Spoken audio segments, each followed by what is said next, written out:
Selanjutnya, seperti apa pergerakan saham hari ini? Kita terhubung dengan Head of Investment, Reswara Gianis Investama, Kiswoyo Adijo. Selamat pagi, Mas Kis.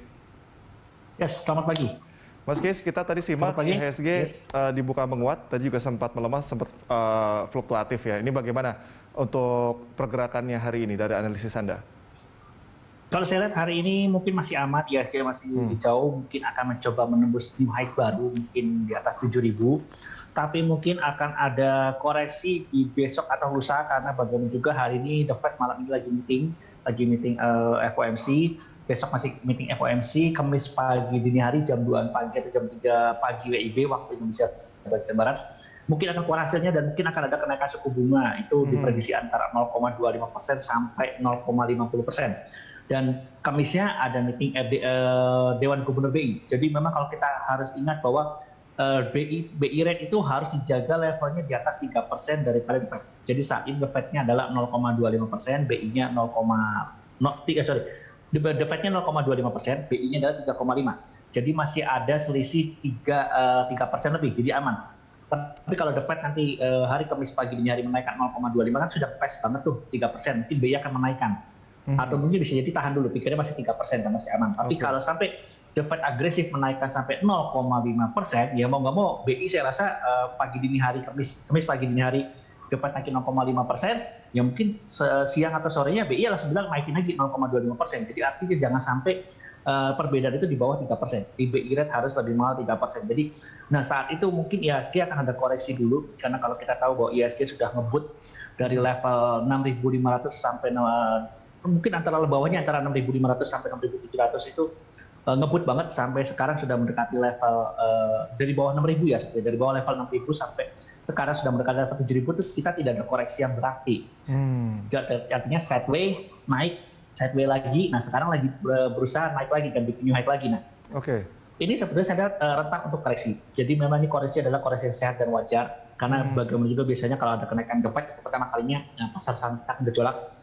Tapi jangan khawatir, itu adalah momen untuk membeli kembali. Jadi kalau mau jual saham blue chip, ini saat yang tepat menjual dulu. Mungkin kalau takut ya bisa jadi 50%-nya dulu. Lalu setelah itu kalau ada penurunan, itu momen lagi beli saham-saham blue chip penggerak IHSG seperti BCA, BRI, Mandiri, BBNI, Astra Telkom. Jadi nanti kalau ada koreksi itu kita bisa beli lagi, karena jangan khawatir bahwa IHSG akhir tahun ini masih bisa menuju ke arah level 7.500, itu masih confirm banget, masih kuat banget biarpun ada perang di Rusia dan Ukraina.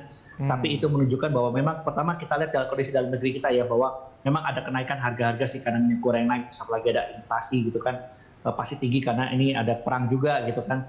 Tapi jangan lupa corona kita sudah menurun, dan terus juga kita sudah mulai open, jadi kayaknya pemerintah sudah bertahap sudah mulai membuka, bahkan akan ada event besar di Mandalika juga, itu turis asing sudah nggak pakai karantina lagi, sehingga diharapkan terus pertumbuhan ekonomi kita tahun ini secara full year mungkin bisa 5%. Jangan lupa juga bulan depan itu kita ada lebaran, itu bulan depan puasa, lalu setelah itu diikuti lebaran. Bagaimana juga lebaran adalah puncak konsumsi domestik Indonesia nomor 1. Jadi kalau kita tahu pertumbuhan ekonomi Indonesia itu disokong oleh 50% tapi oleh konsumsi domestik kita, dan puncak konsumsinya itu adalah pertama di lebaran, nomor 2-nya adalah di libur Natal tahun baru. Jadi memang momennya pas ketika ini corona reda, bulan depan kita puasa, udah lebaran, jadi nggak ada namanya peningkatan ekonomi yang berlebihan ya. Jadi artinya ekonomi kita bisa tumbuh dengan pesat. Jadi kalau ini akan menyokong otomatis pertumbuhan ekonomi Indonesia, otomatis IHSG akhir tahun kita masih optimis, bahkan mungkin bisa lewat 7.500, bisa aja sampai 7.800. Jadi nanti kalau ada koreksi pada saat The Fed menaikkan suku bunga, BI menaikkan suku bunga, itu koreksi yang wajar. Ya mungkin kalau ditanya Pak, koreksinya sampai berapa nih Pak IHSG-nya? Mungkin bisa kembali lagi ke level 6.500, itu masih sangat mungkin, dan itu hal yang wajar gitu. Jadi jangan terlalu panik juga, karena itu koreksi sehat, karena kita sudah naik dari level 6.000, yaitu naik tinggi banget, nyaris tidak ada koreksi yang berarti sih gitu. Berarti kalau ditilik dari bagaimana pergerakan dari The Fed, mau agresif ataupun sebaliknya, sebetulnya memang IHSG sendiri masih mempunyai endurance atau daya tahan yang cukup baik untuk menghadapi ini ya Mas Kis? Betul. Jadi jangan lupa memang The Fed naikin suku bunga itu artinya tandanya positif juga bahwa ekonomi Amerika sudah benar-benar pulih. Jadi memang awalnya kita akan lontak dulu, tapi setelah itu kita akan kembali ngebut lagi, karena itu basically Indonesia ekonominya tetap tumbuh. Amerika juga menunjukkan pertumbuhan mereka gitu kan. Jadi sebenarnya nggak usah ditakutin. Jadi koreksi ini adalah momen yang tepat, karena kemarin-kemarin kita ngerasa mau beli saham blue chip penggerak IHSG kok mahal terus ya, naik terus harga udah mahal. Nah, nanti akan ada masanya diskon lagi, nah ini kita harus berani masuk nanti pada saat ada koreksi itu. Oke, neraca perdagangan Februari akan segera dirilis, dampaknya akan seperti apa Mas Kis ke IHSG? Kalau neraca perdagangan mungkin saat ini kecil, karena yang kita sekarang fokus kita sama kita sudah berita perang Rusia Ukraina sudah bosan orang, sekarang fokus ada ke The Fed dulu nih, The Fed dan BI. Ini bagaimana nih? Ya memang sih kami sih memprediksi, itu saya bilang kami memprediksi kenaikan The Fed mungkin antara 0,25 sampai 0,50. Nggak mungkin kayaknya di atas 0,50 itu terlalu agresif banget gitu, super agresif. Jadi 0,50 aja kami sudah anggap itu sebagai agresif ya gitu. Jadi mungkin ya moderatnya mungkin 0,25%. Kalau dibilang adakah kemungkinan kita tidak menaikkan suku bunga, kayaknya enggak, karena di sana Amerika inflasinya juga sudah tinggi banget. Mereka juga mengendalikan, apalagi pernyataan Jerome Powell, The Fed sudah bilang ini kita akan melakukan apapun juga untuk mengendalikan inflasi. Dia itu harus mengorbankan ekonomi juga sebagian. Artinya mereka akan harus mau tidak mau ya mungkin Maret ini Kamis pagi dini hari kita akan dengar bahwa The Fed akan naik suku bunga. Dan makanya meeting BI itu Dewan Gubernur BI-nya meetingnya adalah sesudah The Fed. Artinya biar mereka bisa mengantisipasi kalau The Fed naik suku bunga selisihnya di bawah 3% ya kita buru-buru naikin lagi kan gitu setelahnya. Jadi kayaknya sengaja BI mengadakan meetingnya adalah sesudah meeting The Fed biar mereka tahu nih kalau The Fed naikin suku bunga ya kita harus naikin lagi gitu, kurang lebih seperti itu. Oke, kita bicara mengenai Goto nih. Ini kan akan segera IPO ya, meskipun nilai IPO-nya masih di bawah Bukalapak. Tapi setidaknya pergerakannya apakah akan mirip-mirip dengan Bukalapak atau seperti apa, Mas Kis? Jadi memang kalau kita bicara IPO Bukalapak itu ada sedikit trauma ya di antara para investor ataupun para trader itu, mereka semua sampai sekarang ibaratnya belum balik tuh ke harga, ya nggak usah balik ke harga high-nya lah, balik ke harga IPO saja kalau susah. Bahkan kemarin-kemarin cenderung bikin low baru gitu kan, bikin titik terendah baru, harga terendah baru. Nah, saya tidak tahu apakah GoTo akan diminati atau tidak, tapi memang ini IPO yang jumbo juga besar. Jadi kalau kita lihat dari Bukalapak IPO besar gagal, tapi kalau kita lihat ada IPO yang besar lagi dan berhasil ada ADML ya, itu tergolong fenomenal. Dari IPO harga 100 bisa naik terus tanpa ada koreksi berarti sampai 1.600. Itu IPO yang paling fenomenal. Sebelumnya kalau tahun kemarin itu kita lihat ada UPCR, tapi ternyata kalah PCR, jadi dia hanya naik 7 kalian, ini 16 kali nih ADMR.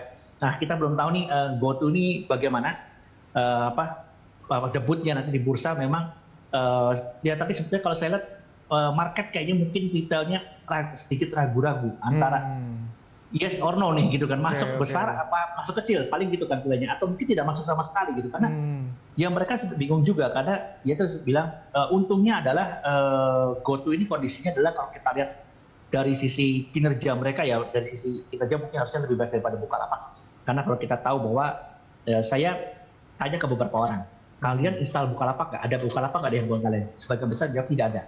Tapi kalau Tokopedia, yes pasti ada. Gojek pasti ada gitu kan.